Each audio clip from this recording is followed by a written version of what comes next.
Yeah, so the Packers are bad, huh? What is up, you guys? It is your boy, Brenton Biggers here, the Seahawk Packer fan. Welcome to another video. And today, we're going to be doing the essential question of what I've been having this entire day, ever since I watched Tom Grossi's live stream with his friends and maybe stuff or something like that. Is Brian Gutekunst on the hot seat to being fired? Now, I wanted to explain this because I've been frustrated with him ever since in April back in 2023. I had my right to be frustrated back then because we had the 13th overall pick. JSN was there. Brian Branch was there. Heck, even Brian Brzee was available. All those players that I desperately wanted this team to go and draft, we went and drafted Lucas Van Ness. And I'm not saying that he was a bad pick. The player was good. I'm not going to lie with you. The player was good. He was expected to be the 9th overall pick, or their top 10 pick at least. And the fact that we got him at 13 is very nice. It just sucks that the factor that it was the position that was the problem with that pick. It was a position. And then we went all in on receiver during the draft with tight ends and wide receivers during the second and third round. It was ridiculous. But the draft recap, if we're looking just at the rookie season, has been good. Jalen Reed had some flashes. Andrew Carlson has only missed like one field goal. And Sean Clifford, he looks like a good backup to me. And also Luke Musgrave is a promising tight end. So this has been a very good draft. What about Lucas Van Ness? No. Has Tucker Kraft been good? No. It's these stupid picks that we made that's really been pissing me off, and it's really frustrating me. And now I want to go back to the essential question. Is Brian Gutekunst deserving the GM job? So now we got to go wind the clock all the way back to 2018. 2018 is what... So I'm going to explain why I said we have to go back to 2018. So now with the pick, our first round pick back then, we went and got Jaire Alexander. Now, has it been worth it? Absolutely. It has been absolutely worth it, and I'm very glad that we got him. I also think this is the same draft that we ended up with Aaron Jones and MVS, which fortunately MVS is not here anymore. But all of these players are good players. It just stinks that I don't think the rest of the class just ended up being good, or they just went to different teams. Which that was the big problem with this team. And obviously during that year, we didn't make it to the postseason, and yeah. But then we got the 2019 season. And this is where things started to get a little bit questionable. And I'm going to start off with free agency. So during free agency, we went and got players. Preston Smith, Za'Darius Smith is no longer on the team, and Adrian Amos is also, again, no longer on the team. All of these players were big additions to the team, which, again, unfortunately did not win a ring during the season with us. But we do like those are some good free agents. Now you're like, okay, how did the draft win? The first round sucked. Obviously, no offense, Rashawn Gary has been an amazing player, and I'm very glad that we drafted him. But during the time, there was a lot of discussions. That was one of the bad picks that we made. That was a problem with this draft. We drafted Rashawn Gary when we signed up players, which I'll say this again. We signed Za'Darius Smith and Preston Smith, which are both edge rushers, and that's what Rashawn Gary is playing. That's a problem. And that we drafted him made it a little ridiculous. Obviously, yeah, depth is very important, and you can't have enough pass rushers. But we had other needs, like wide receiver. All the receivers were available. And we could have gotten DK Metcalf, which I bet you would have been a big addition to this offense, by the way. We could have gotten literally just any other player. It was very annoying. Then we went and traded up. Did we get a player to help the offense by any way? No. Okay, what do you think? No, we went and got Darvon Savage. I'm not saying this is a bad pick, especially now since we have no safeties on the roster anymore. I'm not saying that, but this roster has no good safeties. And Darvon Savage, you are the best one, but you're still not that good. He has not proven yet that he's an actual good safety to this team, and that is a bit of a concern, which is why I honestly hate the fact that Adrian Amos did not come back to Green Bay, because this team just has no talent at the safety position at all. And then afterwards, we end up the only player that ended up making an actual impact into staying on the team, end up being Elgin Jenkins, who's a good player, don't be wrong, but still, like, the only good player that's actually made an important role to this team. And obviously he really has, don't be wrong, it's just not the best. Now, we got the 2020 draft, which this was the most controversial pick with Jordan Love. Obviously, this pick, still going to have to wait on, but the big problem with this pick, I still have this problem with to this day, is why did we not draft a wide receiver? This is like, I don't know how many times I gotta say this, but can we stop drafting tight ends? This also happened in 2019. You know what we did during 2020? Draft a tight end. It was very annoying. You know what we could have did with this pick and actually got a wide receiver to benefit this team? Brandon Ayuk, T. Higgins, Michael Pittman Jr. Heck, we could have gotten Jonathan Taylor. We could have gotten so much better talent than Jordan Love that would have helped us now rather than later. Then we got the A.J. Dillon pick, which obviously this year he hasn't been amazing, but still he hasn't proved that he's been worth the second round pick that we drafted him with. So that's a bit of a problem as well. I know he has Aaron Jones around, but when he's injured, he hasn't really proved to do anything either, which is one of the biggest problems to me in this team. And then obviously we drafted Dyzana Guevara, which I know he's been a really good friend with Jordan Love this year, but still, we did not need another tight end. We could have used another receiver or something else.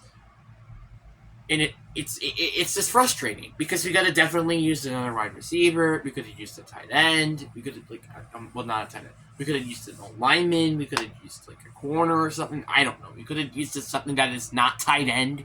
That we literally, and also let me mention this: we drafted another tight end last year. So what was the point of drafting another tight end? It made no sense. Then we got the 2021 draft, which, yes, I do think it's a little weird with the Eric Stokes pick. He had a good rookie year, but then outside of that, he's kind of been either injured or just not playing that well. So there's Eric Stokes for you. And there has not been a single player that has made a good impact to this team yet. But that's still a problem. There hasn't been any player that has yet to make an impact to this team. And the only player that's had so far is, like I said, Eric Stokes. That's a problem. And do you know what's the biggest problem? Remember Marty Rogers, who used to be on the team? Yeah, he's gone now. He's on like his third team. That's a problem. That's also a bigger problem, actually. And now we start to get into a little weird phase here. So remember during the 2021 season, what was our receiving core? Davante Adams, MVS, Amon-Ra St. Brown, and Allen Lazard. That was our receiving core. Pretty good. Not that bad, isn't it? So now imagine if 3 of those receivers were gone. 3 of them. And the only one you have left, Allen Lazard. That's what the 2022 offseason was for us. We don't have MVS. We don't have Amon-Ra St. Brown. And then we also don't have MVS. So all of those receivers were gone in one offseason. What did we do during free agency to solve this problem? Nothing. Nothing. Yeah, you heard me right. Nothing. We did nothing. And, because of the Davante Adams trade, we got a first and a second. Like, okay, so you think we would draft one receiver in the first round. Oh, wait, I forgot. We're the Packers. We don't draft a receiver in the first round. So we didn't draft a receiver in the first round. That made no freaking sense. These picks have been Quay Walker and Devontae Wyatt. Devontae Wyatt has been in a rotational role, which I have been expecting because this is what we do. And then we also have... And then we have Quay Walker, who has shown some flashes. He can be a good linebacker. It's just sometimes he just doesn't because of the stupid referee calling. Then we finally went and drafted a receiver in Christian Watson. But it's kind of too little, too late. And I'm going to be mentioning why that was a problem later on in the series. Then we end up getting, also during the later part of the round, Romeo Doubs, which is nice. Then we also actually found another steal in Zach Tom, who's actually been a starting offensive lineman for us. So, hey, that's a win on its own. But now we get to the 2023 season. Aaron Rodgers is gone. Jordan Love is in.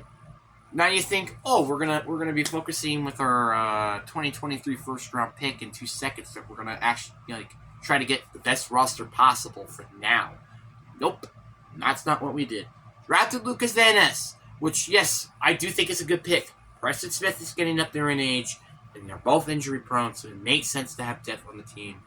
But was that the biggest need? Oh, absolutely not. You know what we could have used during that time? We could have used a safety. We could have used another receiver.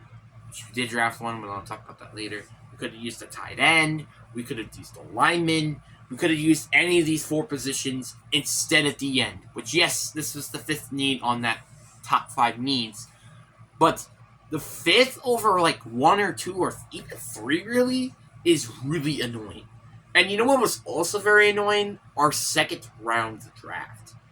Yes, we got Lucas Van Ness and Jalen Reed in that 2nd round, which I'm not going to lie, they both have made an impact to this team. But you know what we could have drafted instead of Lucas Van Ness or trading down with the Lions to get Jalen Reed? Ryan Branch. And also, by the way, he has made an extreme impact to the Lions when healthy. You know what we could have? We could use safety, Why not? Let's just trade it to the Lions and let Lions get it. The worst part about this thing as well is that we're going against him twice a year. Not one, twice a year. Twice. It's twice a year. It's not even one. It's twice. Which is... this frustrates me. It frustrates me so much. It still makes me frustrated to this day. And especially, it actually makes me a tiny more frustrated, which I've already been frustrated during that time. Because he's actually, gotten 3 interceptions unhealthy? It's ridiculous. And I hate it so much. Because if we got Ryan Branch instead of Jalen Reed or Lucas Van Ness, but preferably Jalen Reed in this matter, and didn't trade down, we could have gotten a much better defense. Which, yes, the defense has been a positive to the season so far, but hasn't also been the greatest either, especially during the Falcons, the Vikings, and the Lions game.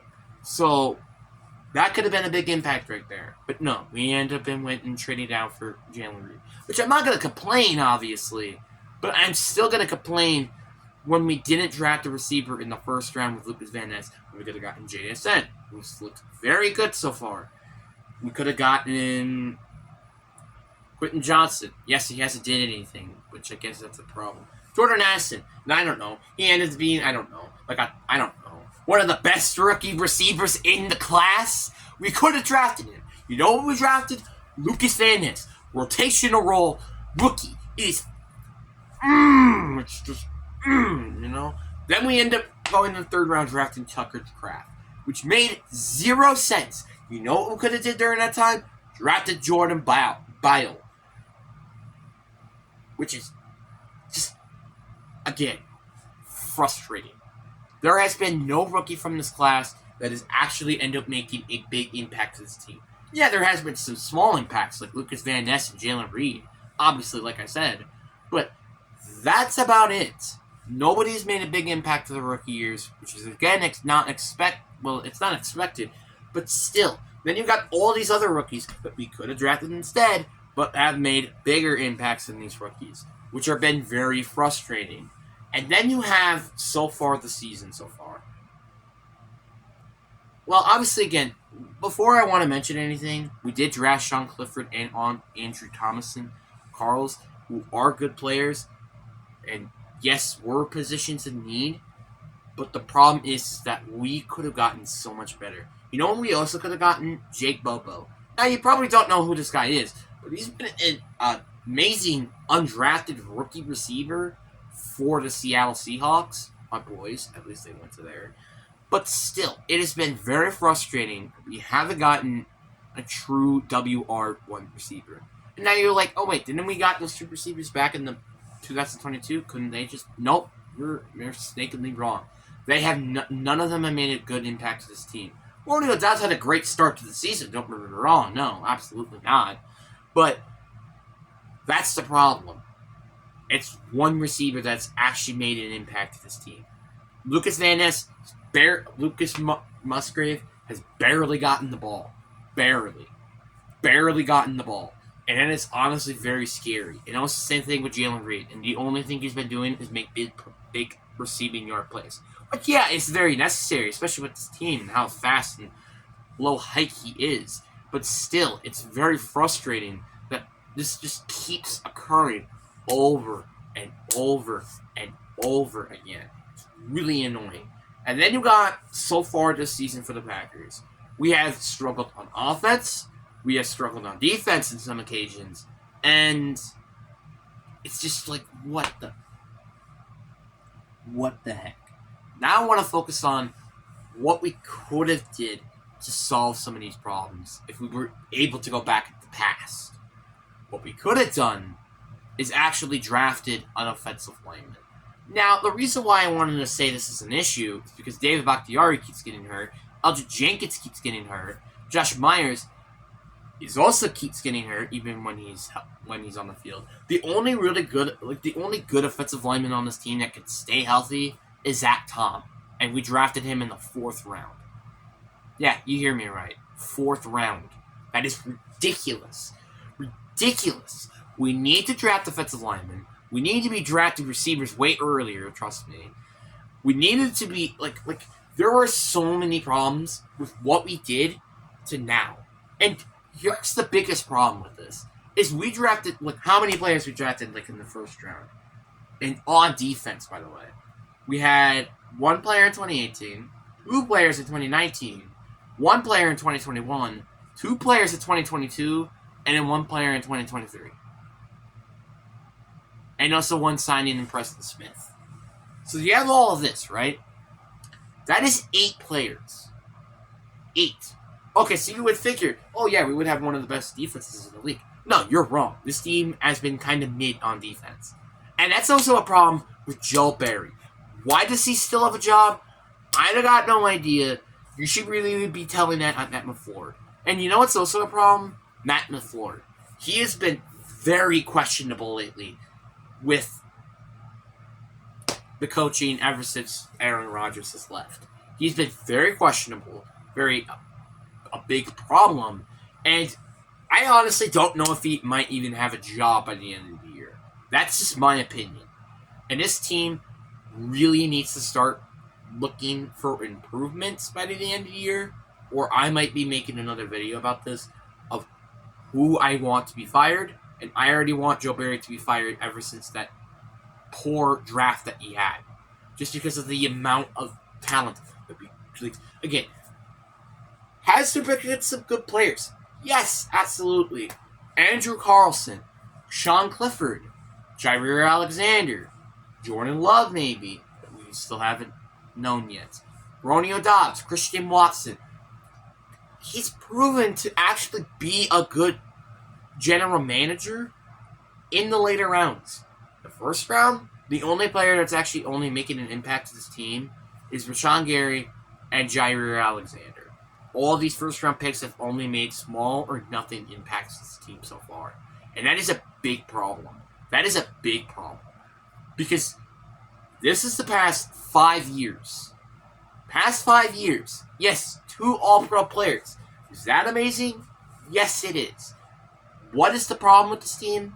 It has been the recent drafts from 2020 and after. It seems to be they've been focusing more on the future rather than the present. And that was one of the biggest problems with the team and why we didn't make it to the Super Bowl when we could have. Against the Niners, against the Buccaneers. Heck, We may could have won against the Niners in the NFC divisional round, which maybe means we probably wouldn't have won the NFC championship game, and that means we would have probably won the Super Bowl. So that's 3 straight years that we could have won the Super Bowl. What did we do instead? We went and did, well, this, called reality. So now, is this entirely Brian Gutekunst's fault? No, it's not. Is it kinda? Oh, absolutely, yeah. Especially with the offseason moves and what he's been doing. Some problems, Joe Barry needs to be fired, Matt LaFleur needs to be fired. Like, these 2 players need to be fired ASAP. Well, maybe not Matt LaFleur. You could wait on him. But Joe Barry needs to be fired. Period. On the dot. Because Joe Barry, with the amount of draft capital that has been wasted with this defense, is impeccable to me. Like, if we had the defensive coordinator from the Browns or the Niners, this defense would be doing so much better. Or, you know what? Bill Belichick. Or even, hey, our special teams coordinator. Who is he? Rich Bisaccia, who's used to be a head coach, by the way. If he could honestly be the special teams and defensive coordinator, I think they would still both have very good jobs. For him, that's like something I have to mention. That's what really is starting to piss me off. Is some of these problems with this team have been rising every single year. And it's really getting annoying. And I'm starting to think, what is going on? And what could we do to address these needs? Now, I want to go back to the essential question. Is Brian Gutekunst on the hot seat to getting fired? And I honestly, it hurts to say this kind of, but I honestly have to say no. I don't think he is. But if next season we don't see any improvement from this season, yeah, I think he will be on the hot seat. And also with a lot of other players or coaches as well. But what do you guys think down in the comment section? But anyway, we are very close to 100 subscribers. Thank you for whoever has subscribed to this YouTube channel for about a year. But anyway, hope you guys enjoyed this video. Peace.